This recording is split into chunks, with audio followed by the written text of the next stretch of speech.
I promised to follow up video, so here we go. I've taken the shroud off the Apex 2, which is on the Deadlywind's barrel. So you can see that there. And a friend of mine has graciously lent me a stock 14-inch Apex 2 barrel system. And so what I want to do is just compare these two real quick. Compare the stock one to the Deadlywind's adapted one. So I'm going to take the stock barrel. We're just about at 14 inches on the money. So that's the stock barrel. The Deadlywind's barrel. Length of these is important because I'm going to weigh them and compare them too. So I just want you to see that the Deadlywind's adapted one is actually longer. It's just a longer barrel. We're about 16 3/4 total length. First off, we got the Deadlywind's, about 17-inch total length barrel. So I'm just gonna let that zero out. I got a little pad on there now, so I'm not gonna have this thing rolling on me. And so it's zeroed out, and we'll just drop that on there. And as you can see, bear with me, we've got 7.3 ounces. So it's 7.3 ounces on the Deadlywind. And now I've got the stock 14-inch Apex 2 and the stock one. Well, again, let me just show you that's zeroed. So we got the zeroed scale. Gonna put the stock one on, and you can see it's 10.9. I may just weigh the Apex 2 itself without any barrels, just to see what that weighs in at. That's really the bulk of the weight, I think, when it's on the Deadlywind. So let's just see how much exactly the weight is. So we get that zeroed out. I'm going to set that on there. And we got 4.7 ounces. So, alright, let's go over the bench.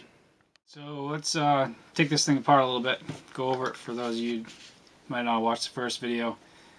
So we got a Deadlywind's carbon fiber barrel here. Take freak inserts. That's a 679 insert. Of course, the good thing about this barrel is that you can change those inserts out and match your paint to your barrel, however you want to bore it, underbore, overbore, take your pick. So with the Apex 2, I think all of you probably have seen these taken apart by now, but I'll just do this real quick. That's why I put it at the end of the video instead of the beginning. You just move the adjuster all the way forward so that it's below flush there. So basically, when you push this button down, you can slide the shroud over the top of that button. And there is the shroud. And then you have 4 O-rings, 2 in the back and 2 in the front. Probably not a bad idea to have some kind of a pick to pull those off. So the back ones, just slide them right over the back. It's faster. I'll try to bring them all the way forward. And forward ones here, just bring them right out front. So 1, 2, 3, and here's the 4th one. Okay. I keep a little.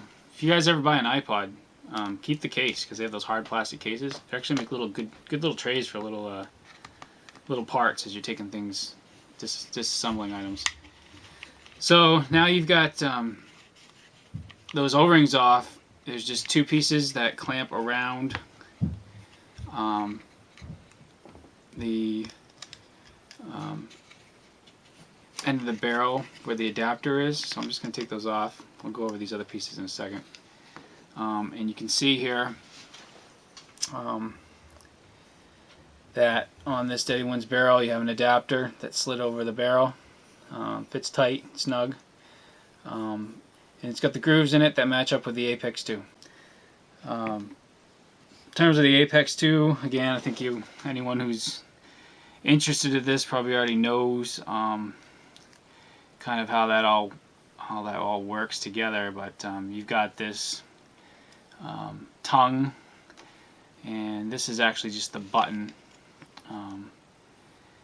that you press down on, and it's got a couple notches there that slide into these notches here, and so you can just set that in there. And then you've got the tongue itself, which is adjusted as you push on this button. It picks up more and more on this tongue, which creates more and more of a backspin. And this sucker can really spin, put a lot of backspin on. A lot of folks are saying, I've never had an Apex 1, so I can't say anything about that, but I know with this Apex 2, around 15 feet or so out in front of you, you can pretty much have an arc going almost 90 degrees. So someone's standing by a tree and you're 15 feet or so back, I'm not sure the exact distance, and you crank this all the way up and you turn this barrel sideways, you could shoot almost around a corner. It's amazing the amount of arc you can put on that. So I'm just going to put this back together. Just put the tongue in there, the buttons in. You've got the grooves on the Deadlywind's